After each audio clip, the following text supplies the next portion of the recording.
And biomechanics, मैंने किन्सियोलॉजी के बारे में हम लोगों को थोड़ा पहले आइडिया दे दिया था, है ना। आप लोगों को मैं वीडियो शेयर किया था जिसमें मूवमेंट्स के बारे में मैंने डिस्कस करे किया है ना। यूट्यूब में वो वीडियो सबके लिए अवेलेबल था। वो वीडियो थोड़ा सा देख लेना आप लोग। एंड वो इजी टॉपिक है, ठीक है। किन्सियोलॉजी का थोड़ा मीनिंग आपको पता होना चाहिए। एंड बेसिकली आप लोगों का जो यूजीसी नेट का जो सिलेबस है वो बायोमैकेनिक्स से रिलेटेड है, sports biomechanics. Are you getting this? And जो आपका किन्सियोलॉजी का टॉपिक है, जो भी जितना भी टॉपिक्स है वहाँ पर, वो सारे के सारे आपका पीजीडी टीजीडी लेवल का एग्जाम के लिए इम्पोर्टेंस है, ठीक है। सो आज हम लोग स्टार्ट करेंगे बायोमैकेनिक्स का कुछ टर्म है जो आपको पता होना चाहिए। काइनेमेटिक्स क्या होता है, काइनेटिक्स क्या होता है, इसका इसमें डिफरेंस कैसा होता है, काइनेटिक्स का अंदर क्या क्या चीजें आता है, काइनेमेटिक्स का अंदर क्या क्या चीजें आता है। Are getting this? ठीक है। आई बिलीव कि कुछ कुछ स्टूडेंट्स बायोमैकेनिक्स मतलब फिजिक्स पहले पढ़ चुका होगा, उसके लिए बहुत इजी टॉपिक है बायोमैकेनिक्स, है ना। एनीवे, तो first of all we will try to discuss कि what exactly the biomechanics is, ठीक है। बायोमैकेनिक्स क्या है? बायोमैकेनिक्स दो वर्ड बन के मिला हुआ है, एक है बायो, दूसरा है मैकेनिक्स। बायो का मतलब है क्या, लाइफ। एंड मैकेनिक्स का मतलब है कोई भी मैकेनिकल लॉ और प्रिंसिपल्स को यूज करके जब किसी भी ह्यूमन बीइंग के बारे में हम लोग का स्टडी करते हैं, तो अगर इसको हम लोग पूरा इसके देखें तो it means the application of mechanical law, कोई भी मैकेनिकल लॉ एंड उसके प्रिंसिपल्स को यूज करके to the human body called biomechanics. दोनों को मिक्स करके जब हम लोग इसके बारे में स्टडीज करता है तो उसको बोलता है बायोमैकेनिक्स। और ऐसा भी बोल सकते हैं कि जो बायोमैकेनिक्स है is the science of concern and internal and external forcing acting on the human body, the effect produce this forces, ठीक है। तो बायोमैकेनिक्स जो है ये एक्चुअली हम लोग ह्यूमंस बॉडीज का ऊपर जो भी मूवमेंट्स का जो स्टडीज वगैरह करता है इसका ऊपर हम लोग चर्चा करता है बायोमैकेनिक्स, ठीक है। So what exactly the sports biomechanics then? What is sports biomechanics? Sports biomechanics क्या है कि व्हेन मैकेनिकल प्रिंसिपल्स, कोई भी mechanical principles are applied on the body, जब कोई भी मैकेनिकल प्रिंसिपल्स कोई कोई भी ह्यूमन बॉडी में, इसका बॉडी में, ह्यूमन बॉडी में हम लोग अप्लाई करके उसका मूवमेंट को एनालाइज करने के बाद, है ना, वो उसको स्पोर्ट्स एनवायरनमेंट के साथ जुड़ते हैं, उसको हम लोग क्या बोलते हैं, sports biomechanics. Are you getting this? तो यहाँ पर देखिए एक डेफिनेशन दे रखा है कि when the study of mechanics is limited to living structures. So living structures में सिर्फ ह्यूमन नहीं आएंगे, ह्यूमन का अलावा भी बहुत मतलब जो जीव जीव जंतु जानवर आता है, सारे को लेके यहाँ पर सारे का बात किया जा रहा है। तो स्पेशली हम लोग जब स्पोर्ट्स बायोमैकेनिक्स का बात कर रहे हैं तो स्पोर्ट्स कौन खेलता है, ह्यूमन खेलता है, इजंट इट। तो ह्यूमंस बॉडीज का ऊपर हम लोग स्टडीज करते हैं एंड ह्यूमंस बॉडीज के ऊपर स्टडीज करके सपोज स्पोर्ट्स में कोई भी डेवलपमेंट का जरूरत होता है तो स्पोर्ट्स बायोमैकेनिक्स का रोल यहाँ पर बहुत इंपॉर्टेंट है, isn't it.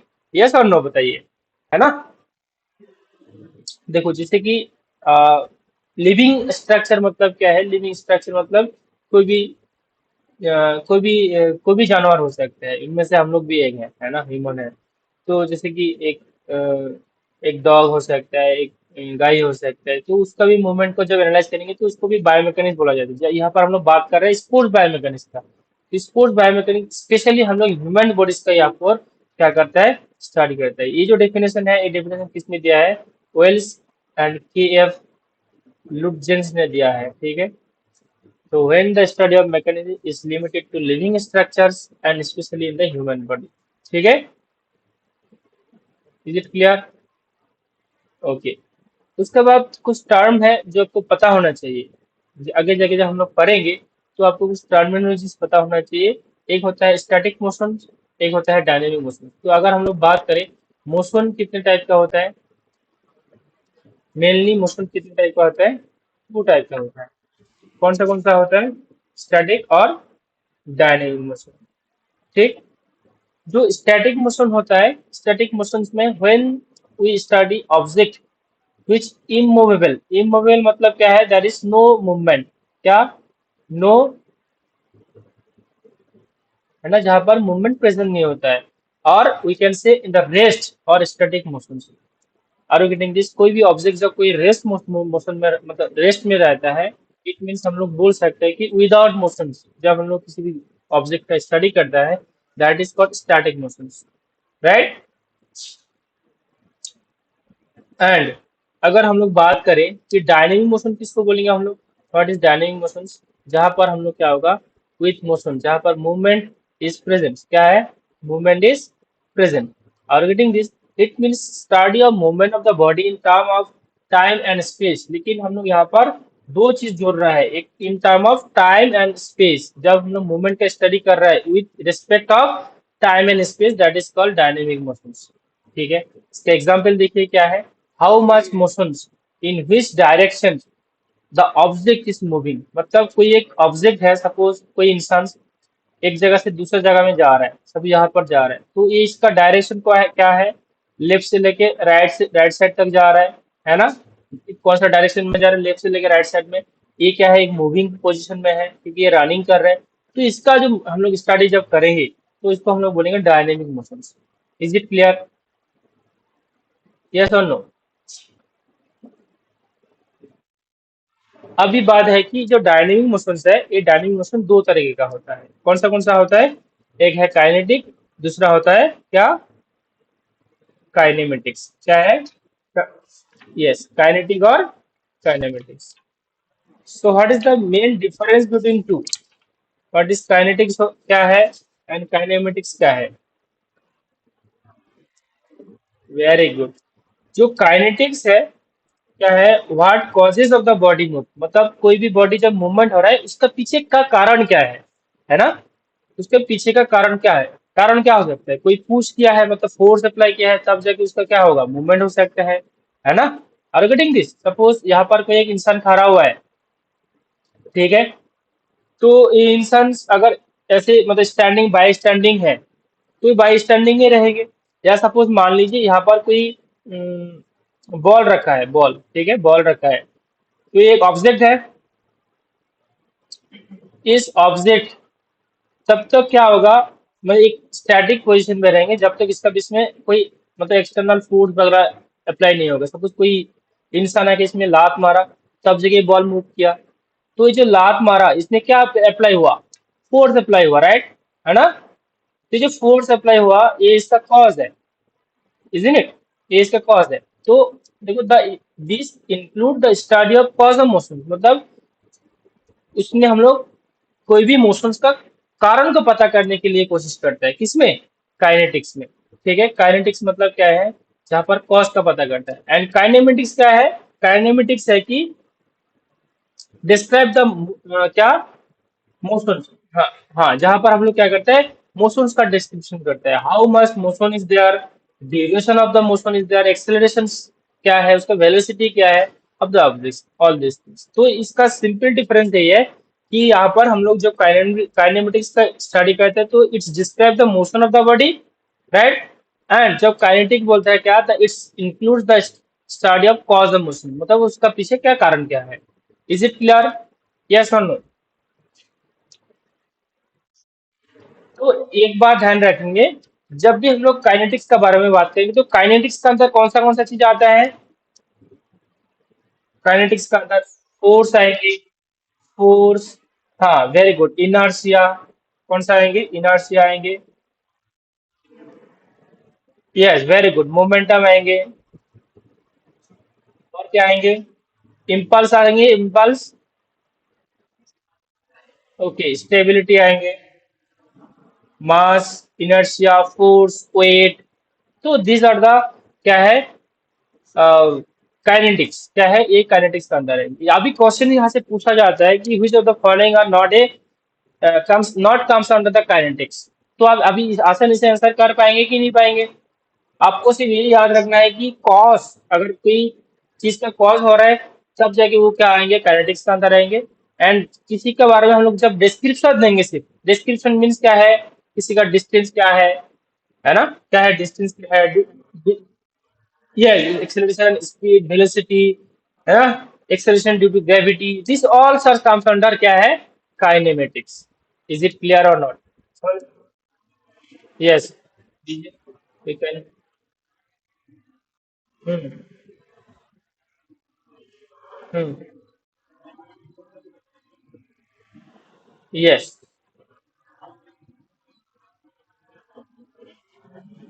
Okay, very good. Okay, समझ में आया सबको?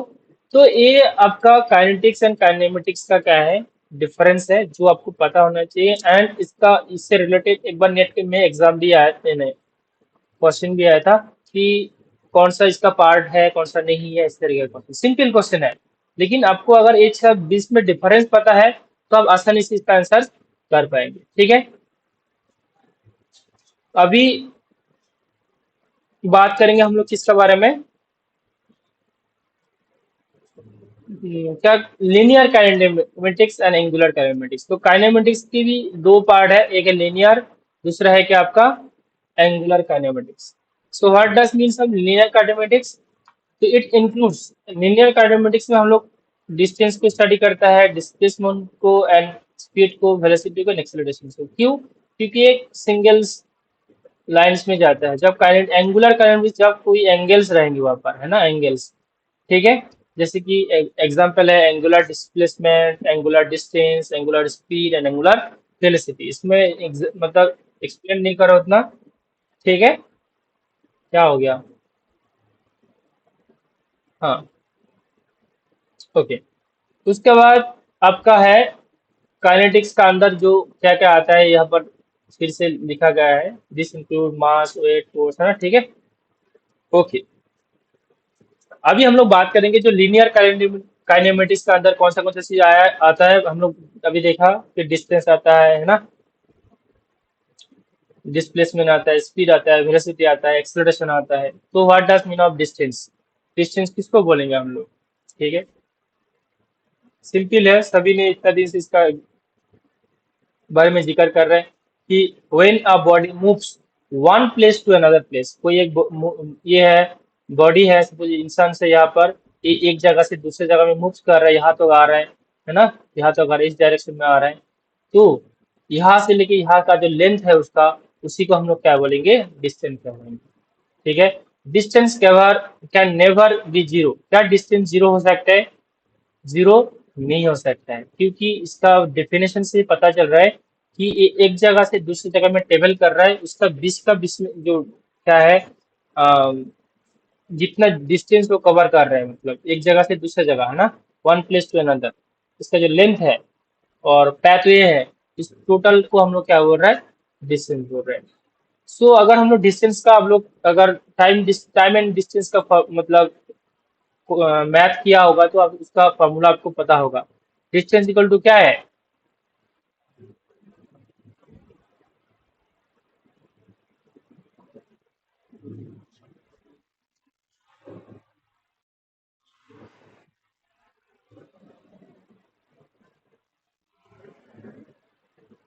हाँ, स्पीड अपॉन टाइम है, सही, स्पीड अपॉन टाइम।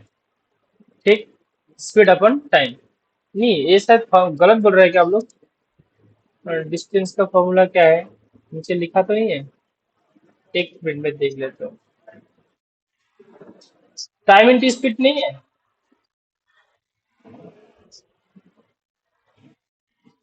हाँ, स्पीड इंटू टाइम है ना। यस, जो मैं याद कर पा रहा हूँ कि डिस्टेंस का फॉर्मूला है,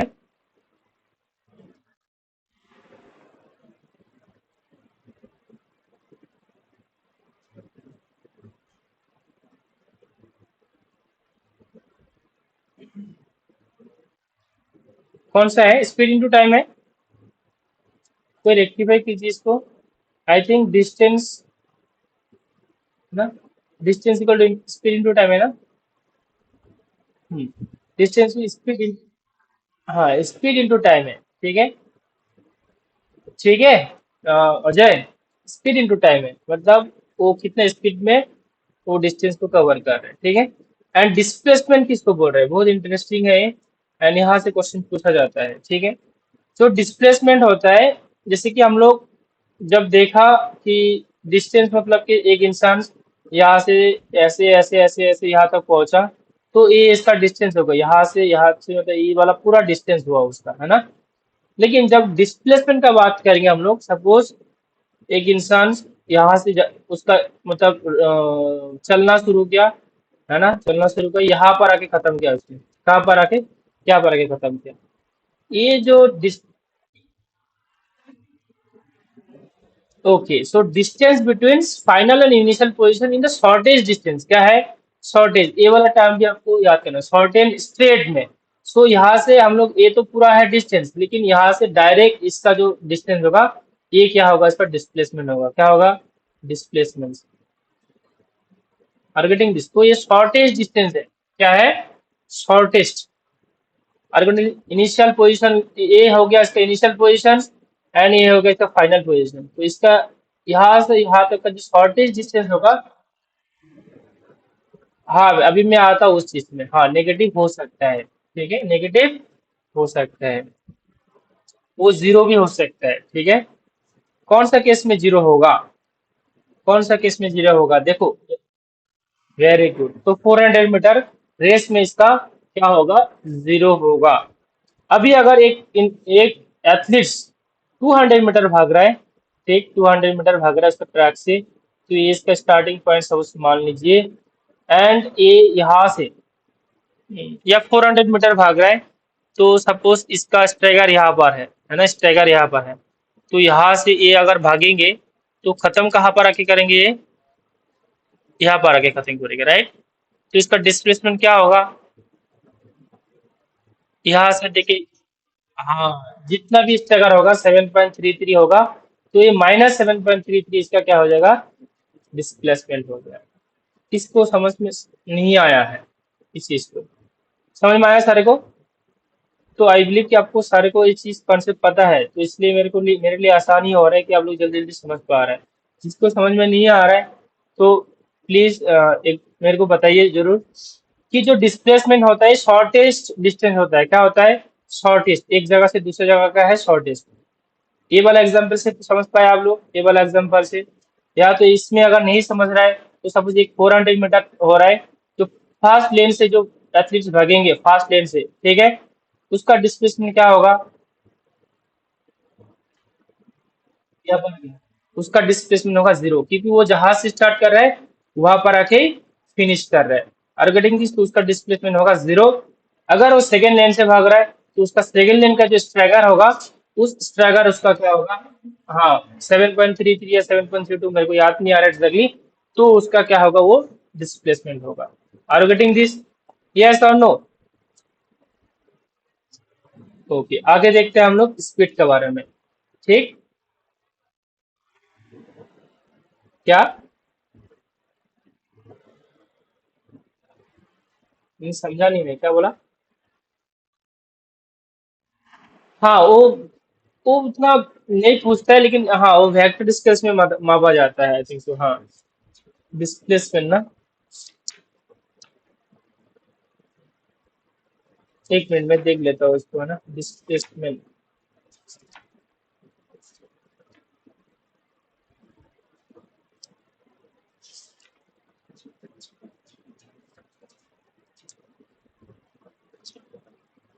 ठीक है, मैं देख के बताता हूँ, एक बार आप लोग देख लेना इसको गोल करके, वेक्टर स्केल है या स्केलर स्केल है, ठीक है, वेक्टर में ही होगा आई थिंक सो।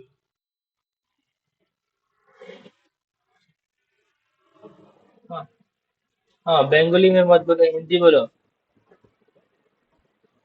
क्या बोल, हाँ पता नहीं है, बोलना पता नहीं है, ठीक है।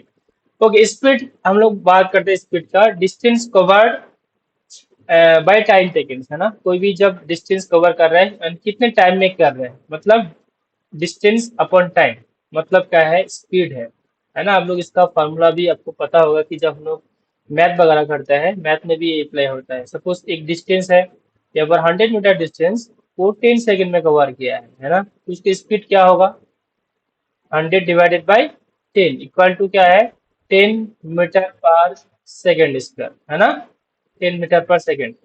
तो इस तरह का क्वेश्चन भी एक बार पूछा गया, कि इसका यूनिट क्या होगा, ठीक है, 10 मीटर पर सेकेंड होगा, ठीक है। 1 मीटर उसको रनिंग करने के लिए 10 सेकेंड लगा है, सॉरी 1 सेकेंड लगा है, एक 10 मीटर रनिंग करने के लिए उसको 1 सेकेंड का टाइम लगा है, है ना।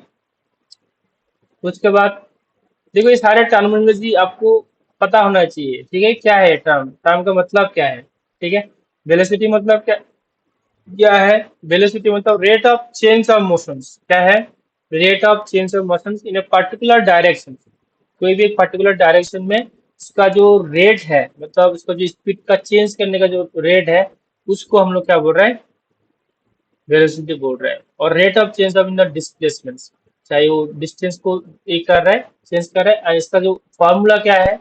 इसका फॉर्मूला है, ये भी एक वेक्टर क्वांटिटी है, and velocity equal to displacement divided by time. तो rate of change in displacement called is velocity. तो displacement आपका ऊपर रहेगा एंड टाइम आपका नीचे रहेगा, ठीक है। तो ये velocity equal to ये हो गया displacement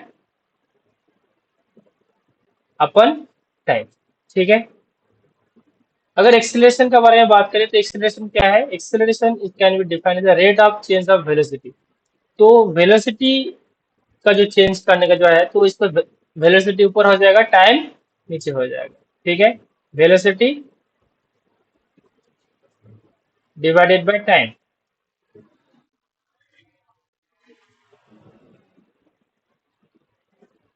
यूनिफॉर्म और क्या बोला? Non uniform velocity. Okay, uniform और नॉन यूनिफॉर्म क्या होता है? जो एक साथ रह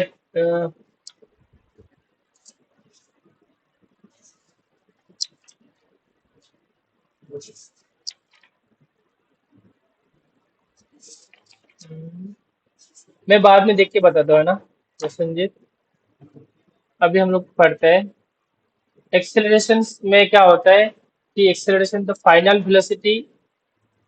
यूनिफॉर्म को वही बोल रहा है क्या, जो फाइनल वेलोसिटी और इनिशियल वेलोसिटी, इसको यही बोलता है क्या दूसरा टर्म में? यूनिफॉर्म, हाँ ठीक, सही सही सही सही सही, मैं समझ में आ गया अभी। ठीक है, तो यूनिफॉर्म वेलोसिटी मतलब वो है कि अगर कोई इंसान 10 मीटर तक जा रहा है तो इसका जो डिस्टेंस, इसमें जो टाइम लगेंगे, नेक्स्ट 10 मीटर जो जा रहा है उसमें भी अगर इतने टाइम लगेंगे, तो इसको यूनिफॉर्म बोल रहे हैं, right.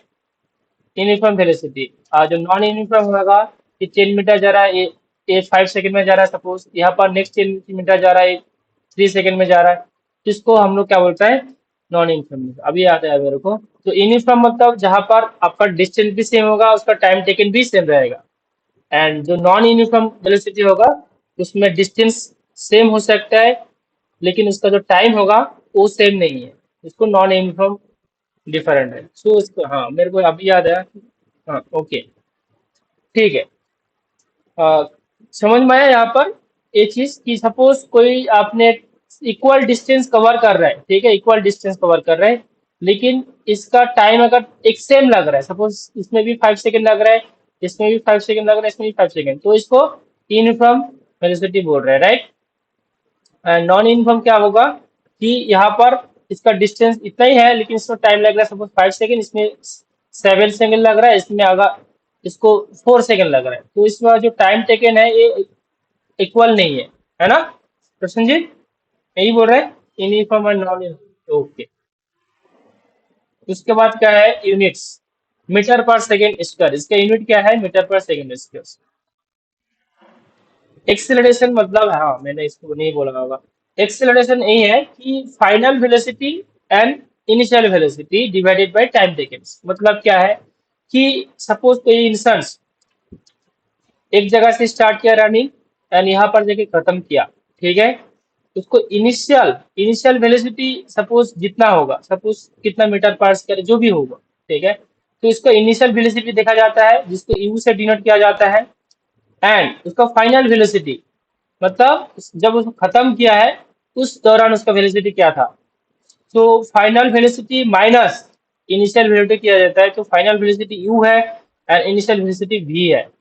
Sorry, initial sorry final velocity V, हाँ बोलो। एंड टाइम टेकन, जितना टाइम टेकन, हाँ बोलो।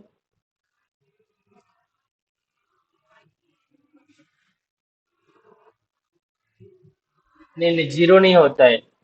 इनिशियल वेलोसिटी जीरो नहीं होता, जीरो नहीं होता है, जीरो नहीं हो सकता है। कैसे जीरो होगा? इनिशियल वेलोसिटी जीरो नहीं होगा, ठीक है। एंड स्टार्टिंग में उसका, हाँ ठीक है, उसका वेलोसिटी क्या था एंड उसका फाइनल वेलोसिटी क्या था? तो final velocity minus initial velocity divided by time taken, तो इसको हम लोग क्या बोलते हैं? एक्सेलरेशन बोलते हैं, ठीक है। इसका जो होगा मीटर पर सेकेंड स्क्वायर होगा। जैसे कि आपने उसका देखा मीटर पर सेकेंड था, लेकिन इसके मीटर पर सेकेंड स्क्वायर होगा। Is it clear? Okay. Then आपका आएंगे मोमेंटम। मोमेंटम क्या है?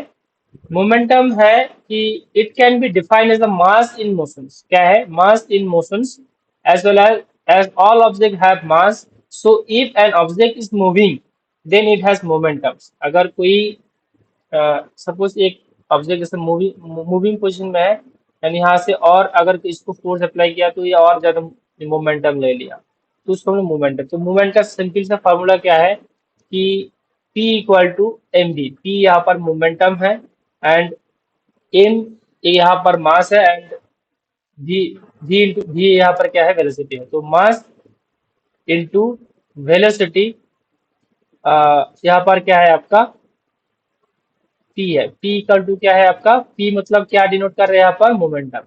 तो कभी कभी एक बार क्वेश्चन पूछा गया था, ठीक है, मोमेंटम फार्मूला पूछा गया था, पी किसी को याद नहीं रहता है, क्योंकि यहाँ पर एम से मोमेंटम स्टार्ट हो रहा है, लेकिन इसको डिनोट कैसे करता है?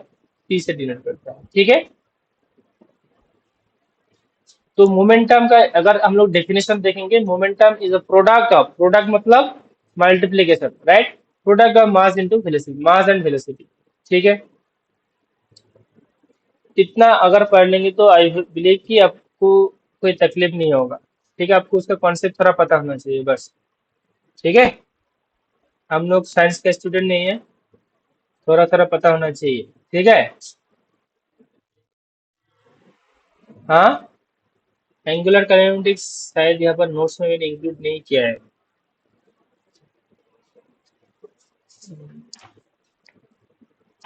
एक मिनट देख लेता हूँ, मेरा इस वाला नोट्स में होगा शायद।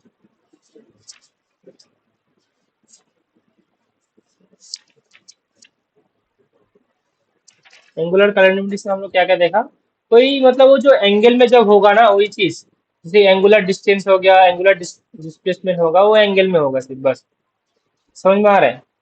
बाकी जो देखा हम लोग, है ना।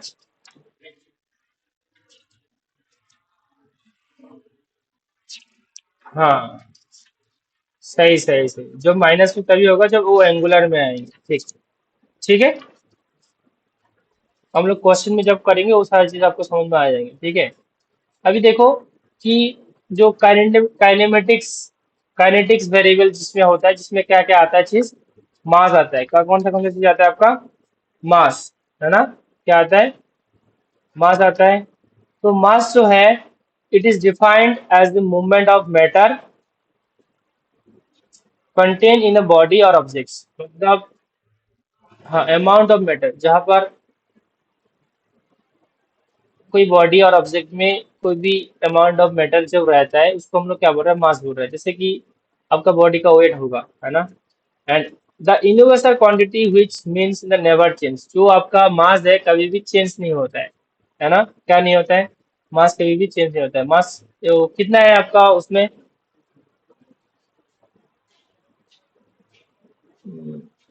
ठीक है,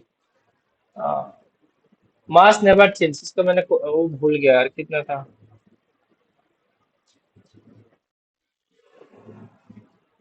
अभी देखते हैं, मेरे को एक मिनट। वेट क्या है?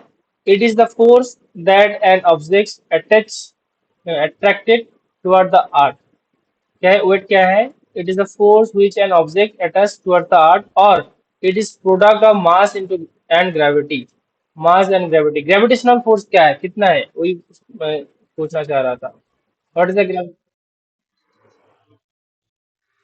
9, हाँ 9 पॉइंट, हाँ यस 9.81। एंड इसका साथ साथ कोई भी अगर एक्सेलरेशन ड्यू टू ग्रेविटी होगा तो उसका साथ वो मल्टीप्लाई हो जाए, जैसे कि एम इंटू जी। ठीक है, एम इंटू जी मतलब क्या हो गया? वेट हो गया।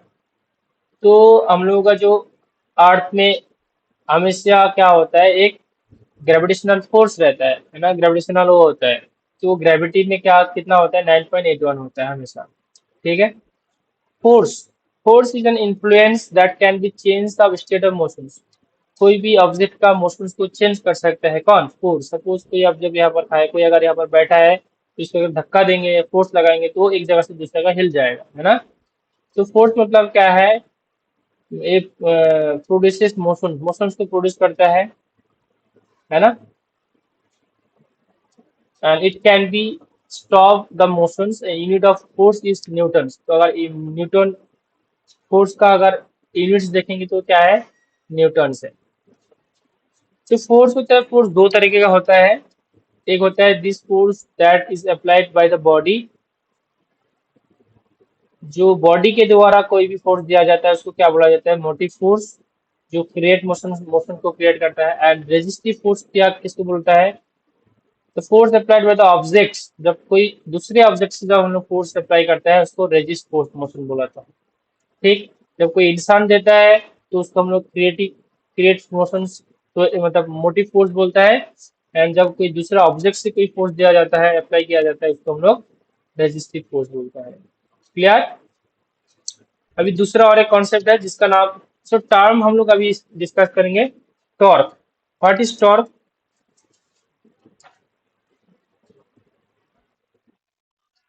वेरी गुड,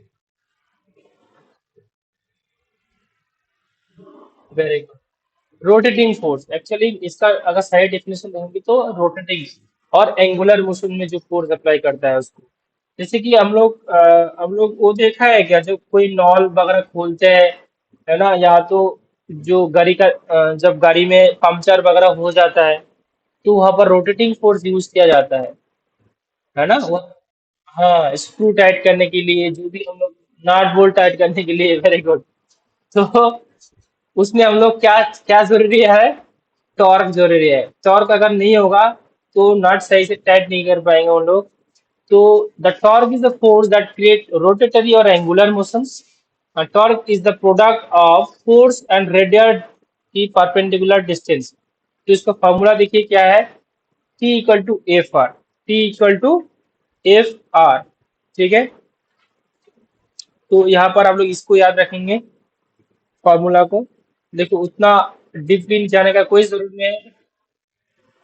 टर्क नहीं समझा, टर्क मतलब रोटेटरी फोर्स है, रोटेटरी फोर्स। सपोज आप एक साइकिल का नट, मतलब पीछे का चक्का खोलना है आपको, ठीक है, तो आप वहां पर क्या यूज करेंगे, बताइए मेरे को, क्या बोलते हैं उसको।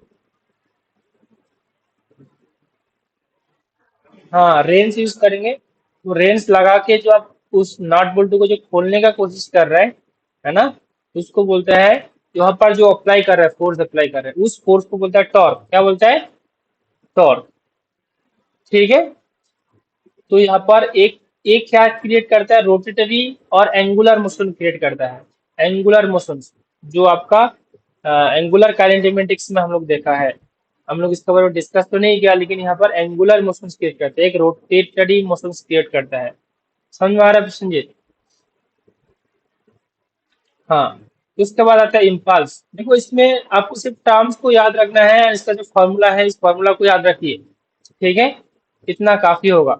इम्पल्स मतलब it is integral, sorry, it is the integral of force with respect of time। तो ये भी एक इंटेग्रल फोर्स है, इंटरनल फोर्स है, जो टाइम के रेस्पेक्ट में होता है। तो अगर फोर्स इम्पल्स को देखिए, इसका फॉर्मूला क्या है, फोर्स इनटू टाइम। कोई फोर्स का साथ कोई टाइम टाइम को अगर मल्टीप्लाई करेंगे तो इम्पल्स बन जाएंगे। ठीक है, फोर्स कि जब हम लोग टाइम का साथ उसको जोड़ेंगे तो वो इम्पल्स बन जाएंगे। ठीक है।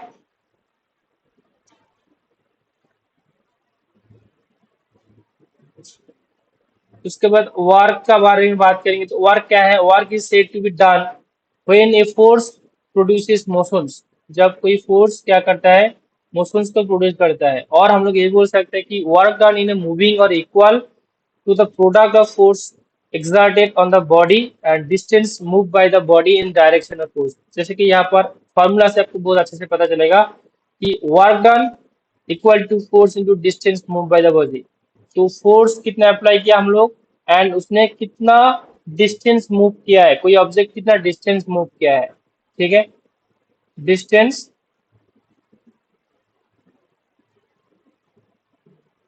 Move by object. ठीक है, तो इसको हम लोग क्या बोलते हैं, वर्क डन, मतलब टोटल।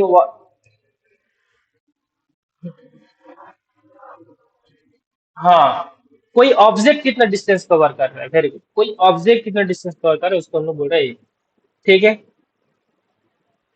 तो ये वाला चीज इतना इम्पोर्टेंट नहीं है कि काइनेमेटिक्स एनर्जी क्या है या पोटेंशियल एनर्जी। अभी हम लोग दूसरा जो इम्पोर्टेंट टॉपिक है वो क्या है, एक्सीजन प्लेन। देखो एक्सीजन प्लेन करेंगे तो हम लोग क्वेश्चन नहीं लगा पाएंगे, क्या हम लोग आज एक्सीजन प्लेन पढ़ेंगे या क्वेश्चन लगाएंगे। ओके, क्वेश्चन क्वेश्चन बहुत इंपॉर्टेंट है, राइट। देखो हम लोग कल जो क्वेश्चंस को एनालाइज कर रहा था उसी क्वेश्चंस को एनालाइज कंटिन्यू करेंगे, ठीक है। ओके,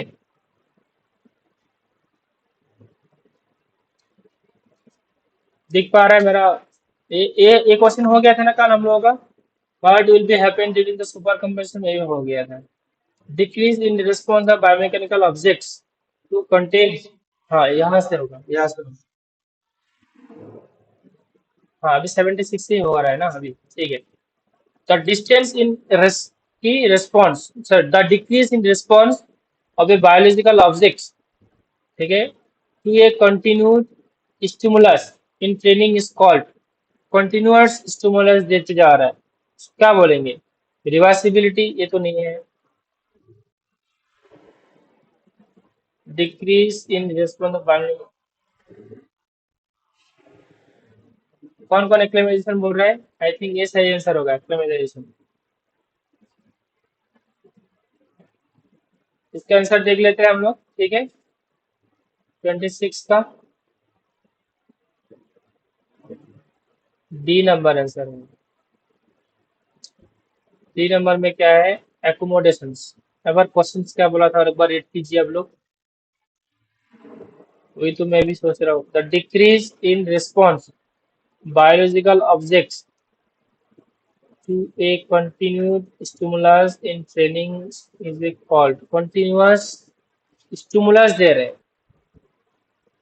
कंटिन्यूअस स्टिमुलस दे रहे, है ना, तो उसको बोल रहा है।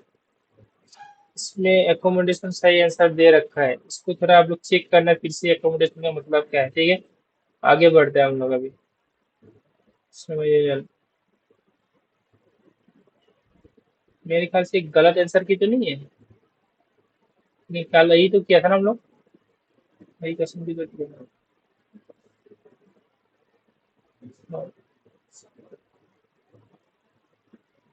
और एक क्वेश्चन करने से पता चलेगा, देखो ये स्पोर्ट्स ट्रेनिंग का क्वेश्चन है, which type of training is extremely effective for rapidly improving aerobic endurance। rapidly increase, rapidly increase, पक्का।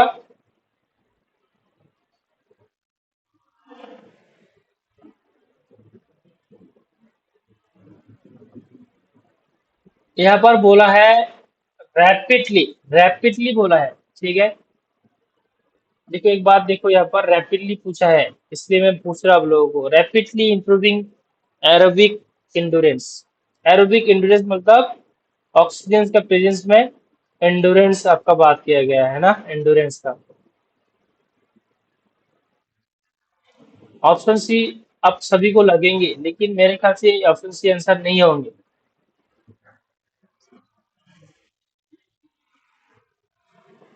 हाँ बोलो। नहीं, ये शायद आपका डी दे रखा है इसे।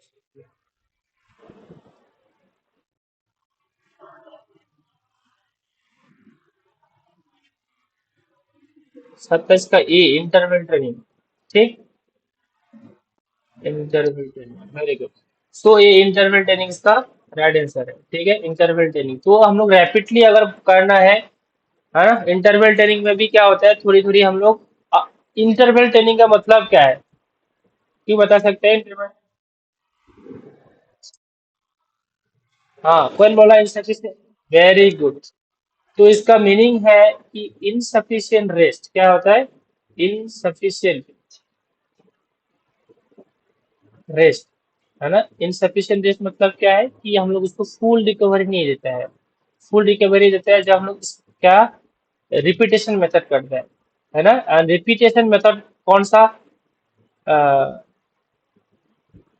रिपीटेशन मेथड कौन सा फिटनेस कंपोनेंट को डेवलप करने के लिए काम में आता है? क्वेश्चन है हम लोगों के लिए। Very good.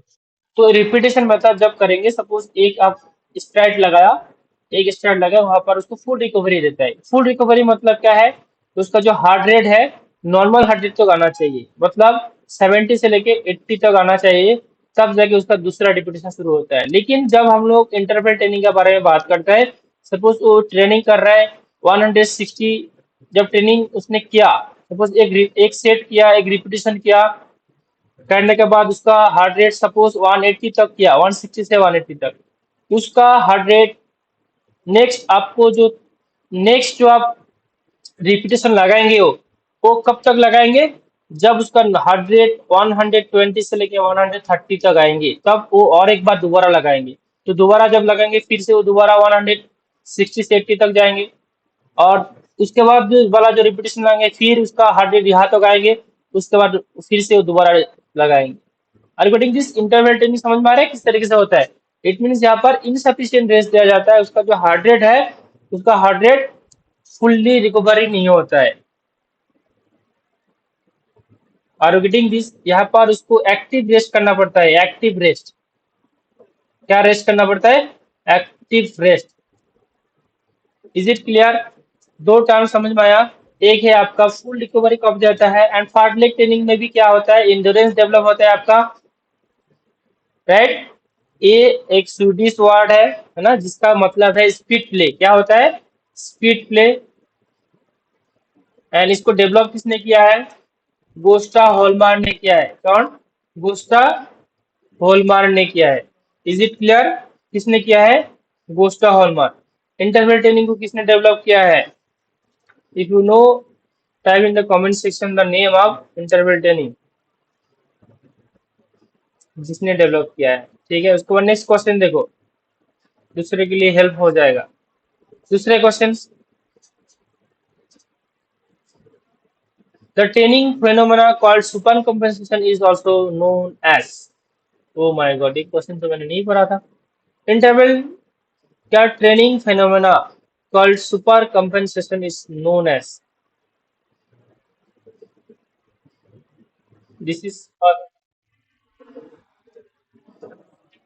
oh my god, super compensation मतलब है,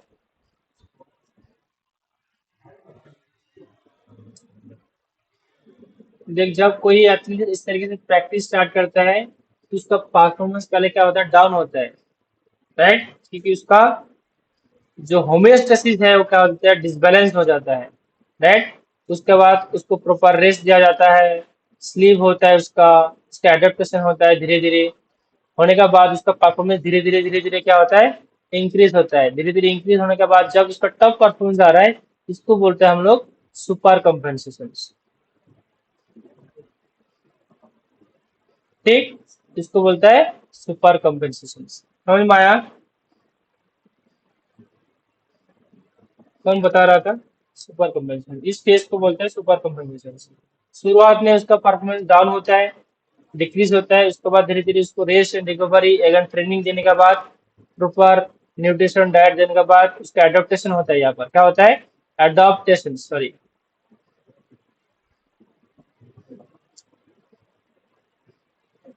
एंड उसके बाद उसका क्या होता है? सुपर कंपेंसेशन फेज आता है। तो सुपर कंपेंसेशन फेज मतलब ये है कि उसका जब टॉप परफॉर्मेंस अचीव कर रहा है तो उस फेज को कहा जा रहा है। ठीक है, तो ये जो इसके है ना, ये इसका दूसरा नाम था ये, इस नाम को मेरे को पता तो नहीं था।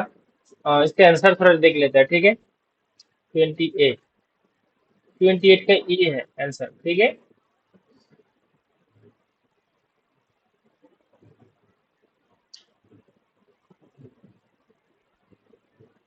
क्या हो रहा है? हाँ, 28 का है वेगार्ड लॉ। तो ये मेरे लिए नया था, ठीक है। वेगार्ड लॉ बोला जाता है इसको। Oh my God. स्टैटिस्टिक्स आ गया। ओके, स्क्यूनेस का फॉर्मूला किसी को पता है क्या? What is the formula of skewness? Importance है। मेरे को थोड़ा देखना पड़ेगा स्क्यूनेस का फॉर्मूला। ये इजी है, अगर आप फॉर्मूला इसका पता है तो बहुत इजी है। आई थिंक 3 मीडियन माइनस ऐसा कुछ है। 3 median minus 2 median, 3 median minus 2 mean divided by standard deviations. एक करके देखिए तो। 3 median minus 2 mean divided by standard deviation. ये इसको कैलकुलेट कीजिए तो जल्दी से कैलकुलेटर से।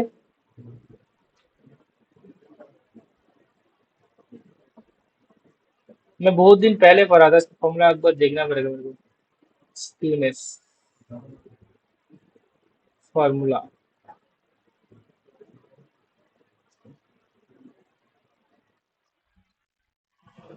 नहीं नहीं, ये मोड का फॉर्मूला नहीं है यार। हाँ हाँ, याद आया मेरे को, याद आया। 3 इंटू, नहीं नहीं, 3 इंटू, हाँ, mean minus median divided by H D. इसको कीजिए स्क्यूनेस, ठीक है। क्या है? 2.1। देखो कैसे फॉर्मूला समझ में आया स्क्यूनेस का। 3 into mean minus median divided by H D. H D मतलब स्टैंडर्ड डेविएशन। अगर इसको, हाँ, तो 2.1 इज द आंसर। देखो बहुत सिंपल क्वेश्चन है ये, बहुत सिंपल क्वेश्चन। अगर आपको फॉर्मूला पता होता तो आप आसानी से कर पाता। ठीक है, सारे वैल्यू दे रखा था यहाँ पर। ठीक है। ओके। हाँ, so in a study the physical fitness of volleyball, ten equal to 10, handball 10 and footballer 10 and the compared in the, हाँ बहुत अच्छा क्वेश्चन है।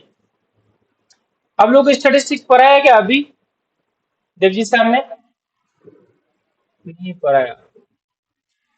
ओके, कोई नहीं, लेकिन मैं इसको समझा दे रहा हूँ आप लोग। ठीक है। ओके, इसका आंसर क्या है? The degree of freedom between between groups और एक है विद इन ग्रुप्स। देखो, जब भी हम लोग एनोवा करेंगे ना, एनोवा एनालिसिस ऑफ वेरिएंस। क्या? 330?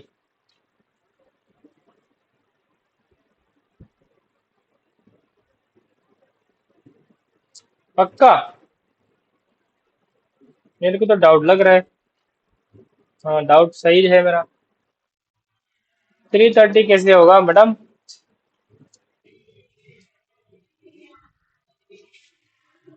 तो इसका फॉर्मूला होता है बिटवीन ग्रुप का K-1। क्या होता है?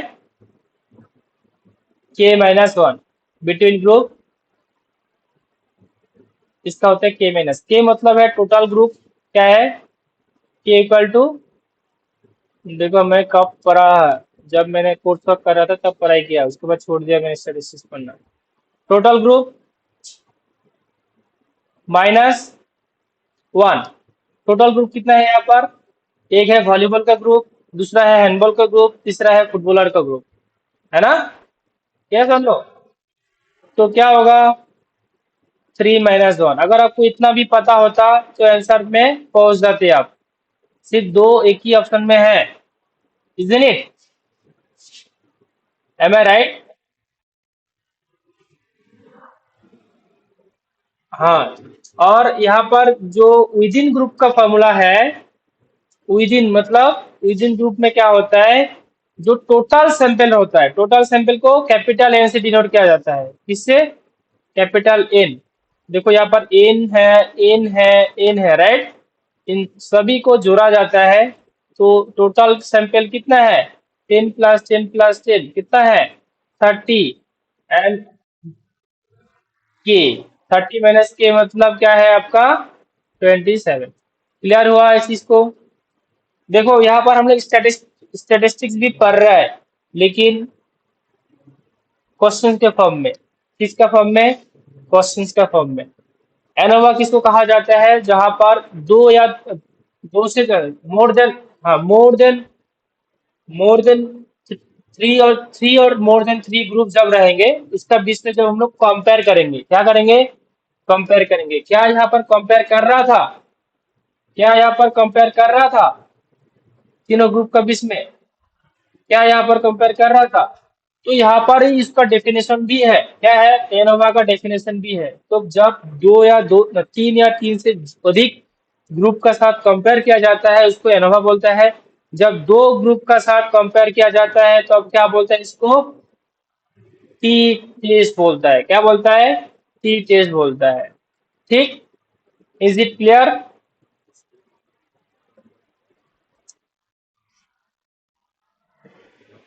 ये सारे के सारे पैरामेट्रिक टेस्ट है। क्या टेस्ट है? पैरामेट्रिक टेस्ट है। ठीक। टी टेस्ट हो गया, आपका जेट टेस्ट हो गया, आपका एनोवा हो गया, एनकोवा हो गया, मैनकोवा हो गया, मैनोवा हो गया। This all are come under the metric test. ठीक है, सॉरी पैरामेट्रिक टेस्ट। देन आप यहाँ पर रिसर्च से रिलेटेड क्वेश्चन आया है। किससे रिलेटेड? रिसर्च से रिलेटेड। ठीक। The source of data in research in which an author has evaluated and summarized। Evaluate and summarise. Evaluate and summarise, इस वर्ड को समझिए। Evaluate and summarise research is known as. क्या encyclopedia नहीं हो सकता है? कंफ्यूज नहीं होना है। मैं सिर्फ आपको बिब्लियोग्राफी और रेफरेंस सिमिलर चीज है। तो यहाँ पर बोला है द सोर्स ऑफ डेटा। किसके बारे में बोला है? देखो बात, देखो सुनो यहाँ से अच्छे से। The source of data in research, sources के बारे में बात कर रहे हैं। कितना टाइप का सोर्सेज होता है? प्राइमरी सोर्सेज और सेकेंडरी सोर्सेज, है ना? हाँ। तो यहाँ पर दो, थर्ड एंड फोर्थ ऑप्शन को क्यों चुन रहे हैं आप लोग? विच an author has evaluate, author evaluate करता है एंड समराइज करता है, is more than. Secondary source होना चाहिए मेरे ख्याल से। मेरे ख्याल से सेकेंडरी सोर्स होना चाहिए। एक मिनट देख लेते हैं आंसर्स को। Secondary source. अब लोग क्यों करते हैं? रुद्रो आप समझो क्वेश्चंस को यहाँ पर। देखो क्या लिखा हुआ है यहाँ पर। Source of data. क्या एनसाइक्लोपीडिया सोर्स तो है, लेकिन ये प्राइमरी सोर्स का अंदर आता है। ये इसका एक टाइप है छोटा वाला, एनसाइक्लोपीडिया। सॉरी, ये सेकेंडरी सोर्स का एक टाइप है, एनसाइक्लोपीडिया। आप लोग रिसर्च नहीं पढ़ रहे हैं अभी? रिसर्च में ये सब चीज है। Are getting this? रुद्र, मेरा बात समझ में आ रहा है आपको? एनसाइक्लोपीडिया इसका एक एग्जाम्पल है, एग्जाम्पल सेकेंडरी सोर्स का। Encyclopedia, newspaper.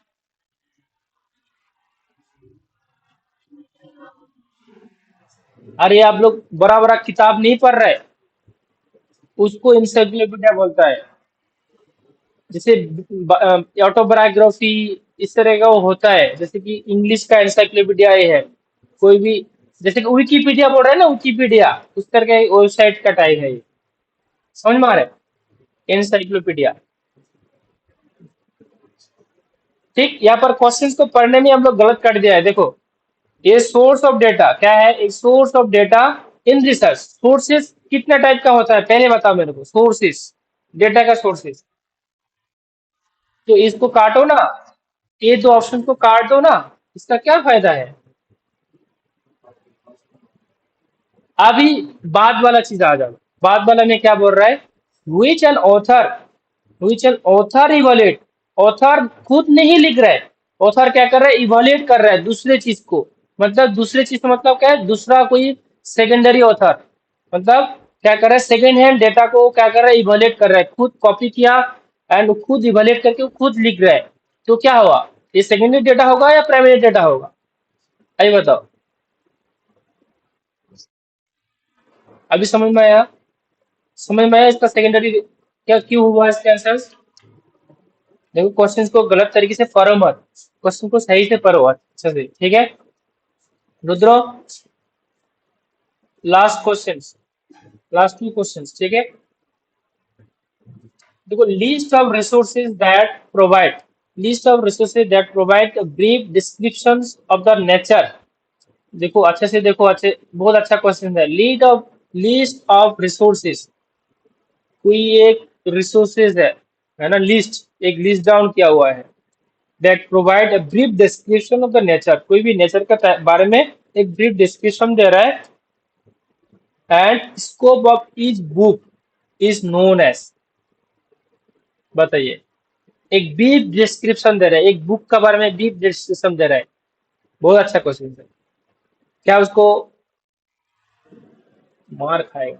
बिब्लियोग्राफी रेफरेंस होता है, रेफरेंस। क्या रेफरेंस के बारे में बात कर रहे हो? कौन बोला extra? Very good, very good. So abstract इसका राइट आंसर होगा, I think so. 31 32 question, right. Hmm, कितना नंबर क्वेश्चन था ये? बिब्लियोग्राफी क्यों होगा इसका आंसर? एनोटेटेड बिब्लियोग्राफी बोल रहे हैं। नहीं नहीं, 32 का तो यहाँ पर बी दे रखा है। हाँ वो तो यहाँ पर बोल रहा है कि deep description of nature scope is the bonus. अच्छा, सॉरी सॉरी सॉरी सॉरी, इसमें पहले लिखा हुआ है लिस्ट ऑफ रिसोर्सेज बोला है। सॉरी सॉरी, मैंने भी यहाँ पर गलती कर दिया, सेम गलती किया है, ठीक है। तो लिस्ट ऑफ रिसोर्सेज बोला है, तो मतलब कहाँ से वो चीज लिया गया है, ठीक है। तो वो एनोटेटेड बिब्लियोग्राफी होगा, ठीक है। इसका आंसर क्या है? बी नंबर है, ठीक है। Sorry, my mistake. एब्स्ट्रैक्ट एक समराइजेशन है। क्या है? समराइज। हाँ, समराइजेशन ऑफ द स्टडी। क्या है?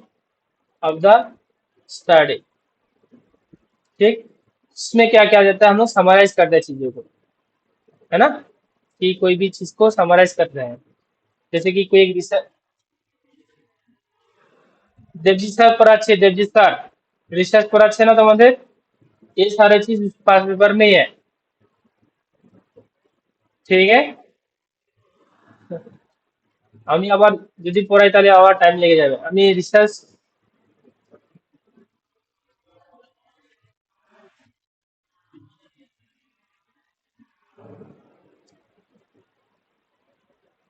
আচ্ছা, স্ট্যাটিস্টিক্সটা আমি দেখবো একবার, ঠিক আছে।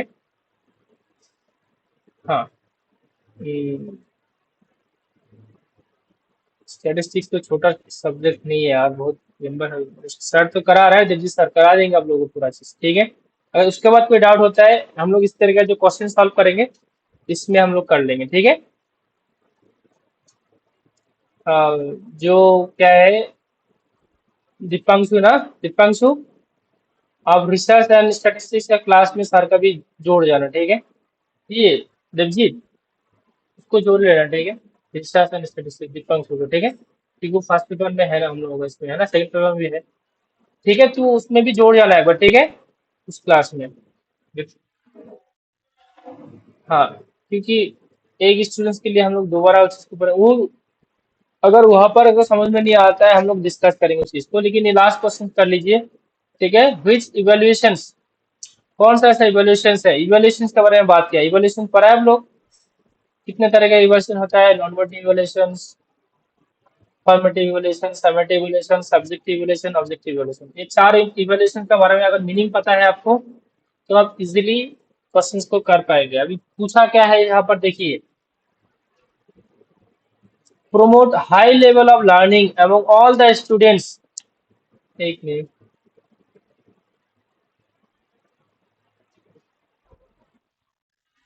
हाँ, डी होगा। एरिया है the further development and learning are needed।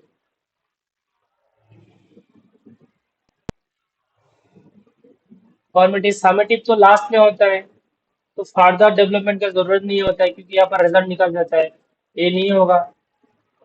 Subjective क्या होता है? और ऑब्जेक्टिव क्या होता है? ऑब्जेक्टिव मतलब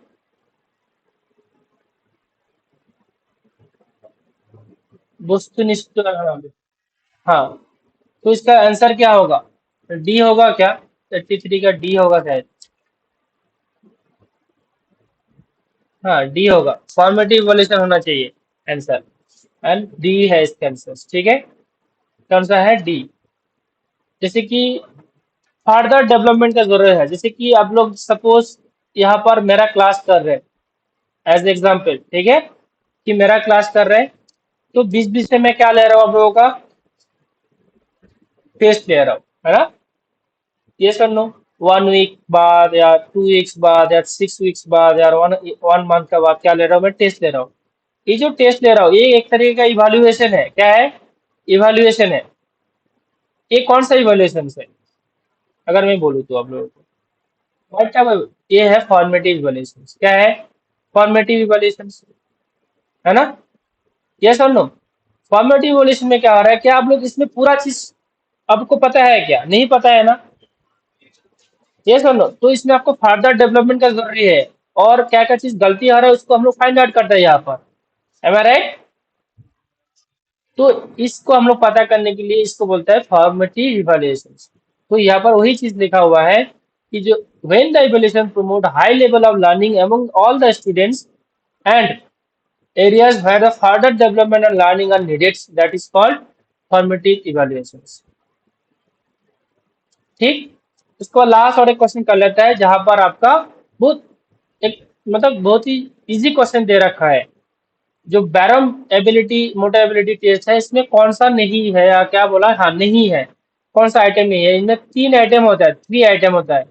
एंड आपके इंफॉर्मेशन के लिए बता दूं, ये केवीएस का भी एक क्वेश्चन आया है, जो यही सेम क्वेश्चन था। क्या? क्या बोला? फिर से बोलो।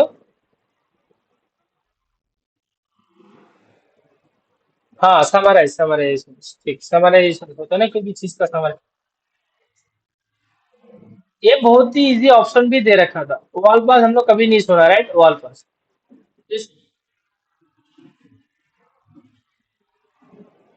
नहीं, जैसे कि बैरोमीटर एबिलिटी टेस्ट है ना, ये बास्केटबॉल का एक टेस्ट है। किसका? बास्केटबॉल का टेस्ट है। आपके इंफॉर्मेशन में बता रहा हूँ, ये बैरोमीटर एबिलिटी टेस्ट को बहुत अच्छे से पढ़ लेना। हर वक्त यहाँ से क्वेश्चन देता है। इसका जो बोर्ड है ना, बोर्ड का मेजरमेंट थोड़ा देख लेना आप लोग, ठीक है? इसका पता नहीं हम लोग कवर कर पाएंगे नहीं पाएंगे, आपको अगर टाइम मिल रहा है तो इसका बोर्ड का मेजरमेंट होता है एक, जो ये होता है ना, मेडिसिन बॉल। नहीं नहीं नहीं नहीं नहीं, ये आपका बैरोमीटर एबिलिटी नहीं नहीं नहीं नहीं, इसमें ये बैरोमीटर एबिलिटी एक फिजिकल फिटनेस कंपोनेंट को मेजर करने के लिए होता है, ठीक है। And Barrow basketball motor ability test, वो हाँ, जॉनसन, हाँ जॉनसन बास्केटबॉल टेस्ट होता है। तो वो हाँ, वो वाला थोड़ा देख लेना, ठीक है। तो यहाँ पर 3 होता है, zigzag, medicine ball and standing road. ठीक है। 34, 34 का हम लोग दे देते हैं सी आंसर होना चाहिए, है ना? सी आंसर, ठीक है। सो आज इतना काफी है, सर पर आएंगे अभी आप लोगों को दूसरा पेपर, वहां पर सारे ज्वाइन हो जाना, ठीक है। Is it clear? अच्छा लगा आज का क्वेश्चंस डिस्कशन? एंड ये तो आप लोग कर ही लेंगे होगा शायद, कि यहाँ पर आपको क्या बोला है। हाँ, ये वाला इंटरेस्टिंग क्वेश्चन है, थोड़ा कर लो जल्दी जल्दी। हेलो, लेफ्ट मत आना, जल्दी स्टॉप। हेलो, सुनाई दे रहा है? हाँ, ये इंटरेस्टिंग क्वेश्चन है। The if body weight of an athlete 90 kg, body weight कितना है इसका? 90 kg है। एंड बॉडी मास इंडेक्स क्या है? 30 kg/m² है। The what will be the height of this athletes, इसका हाइट क्या है? बहुत अच्छा क्वेश्चन है, बताओ जल्दी से। बीएमआई का फॉर्मूला पता है सबको?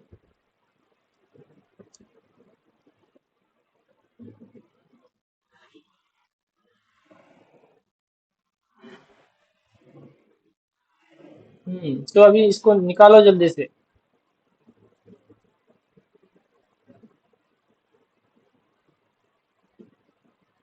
कितना इजी क्वेश्चन है।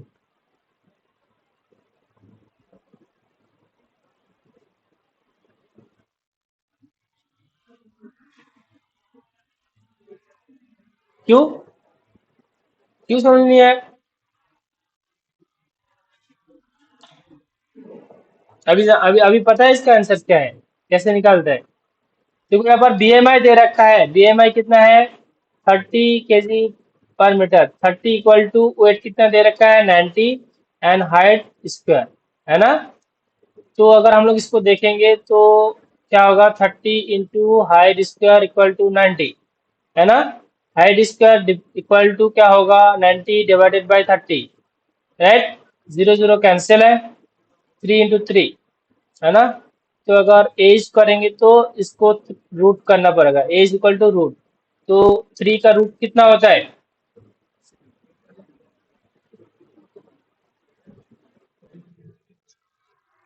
1.73 पक्का? वन, एक बार मैं इसको देखता हूँ। थ्री का 1.732, तो ये वाला आंसर होगा 1.732। ठीक। किसको समझ में नहीं आया है, आप बता सकते हैं मेरे को। 3 का रूट पता होना चाहिए था सिर्फ आपको, 3 का रूट। इतना आसान कैलकुलेशन है। कोई तो ऐसे जिसको रूट ओवर याद है ना, आप लोग अगर सुना होगा, जो कॉम्पिटिटिव एग्जाम जो प्रिपरेशन करता है, उसको 1 से लेके 10 का रूट पता होना चाहिए उसको, है ना? उसके बाद इसको 1 से लेके 30 का स्क्वायर, क्यूब, सारी चीज याद रहता है, तो उसको अगर पता होगा तो आसानी से सटक से कर देता था, है ना? समझ में आया? तो मेरे को बहुत अच्छा लगा ये वाला क्वेश्चन देख के। बहुत अच्छा क्वेश्चन है, मेरे को बहुत अच्छा लगता है इस तरह का क्वेश्चन जब मिलता है, थोड़ा छोटा मोटा कैलकुलेशन का। इसमें क्या बोला था? स्ट्रेंथ पता करने बोला था। ठीक है, हम लोग कॉल करेंगे। ठीक है, बाकी चीज।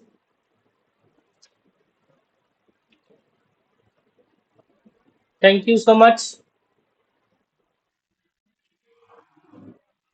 अच्छा, क्वेश्चन में अच्छे लग रहे हैं ना? हाँ, अच्छे लगेंगे।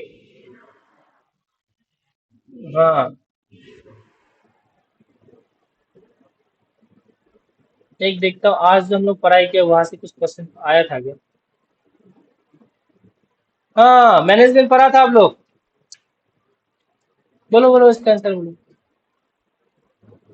जल्दी से। The earliest theory of management is given by, earliest theory, सबसे पहला थ्योरी किसने दिया था? F. W. टेलर, हेनरी फैल? पक्का? पक्का?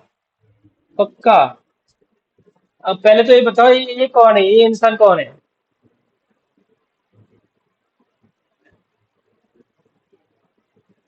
कौन है ये? नहीं, मैं वो नहीं पूछा है, ये पीटर ड्रुकर कौन है? Who is this man? ये फादर ऑफ मैनेजमेंट है। क्या कहा जाता है इसको? Father of management. क्या है?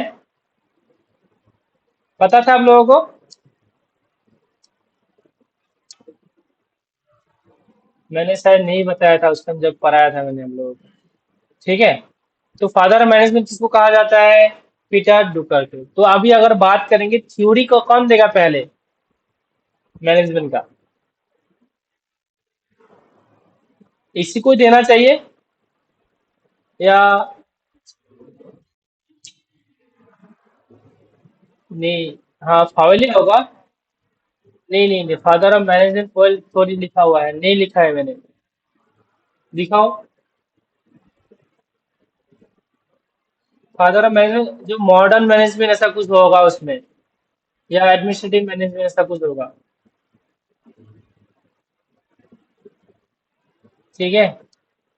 तो यहाँ पर अर्लीस्ट थ्योरी दिया था जेम्स ए ई स्टोन, दे रखा है इसके आंसर। मेरे को भी नहीं पता था। ठीक है। 39 का सी है आंसर। ठीक है, लेकिन ये बात याद रखना है यहाँ पर। एक मिनट। हाँ, एक बार देख रहा हूँ मैं। Father of management, Henry Pavel. नहीं यार, मैं शायद ये गलत है तब, ठीक है। इसका जो मैंने अभी बताया आप लोगों को, इसको थोड़ा करेक्शन कर लेना, ठीक है। Sorry for that. पीटर ड्रुकर होगा, ठीक है। आ गया। ये ये अभी फादर ऑफ इसको मैनेजमेंट है, सिर्फ मैनेजमेंट का जब बात करेंगे, ठीक है। अगर फादर ऑफ स्पोर्ट्स मैनेजमेंट बोलेंगे तो क्या है? Sports management. ये कौन है? पी चेल्लादुराई कौन है? ठीक, P Chelladurai. Doctor P Chelladurai, D R, ठीक है। लिख लेना इसको, ठीक है। Doctor P Chelladurai. Doctor P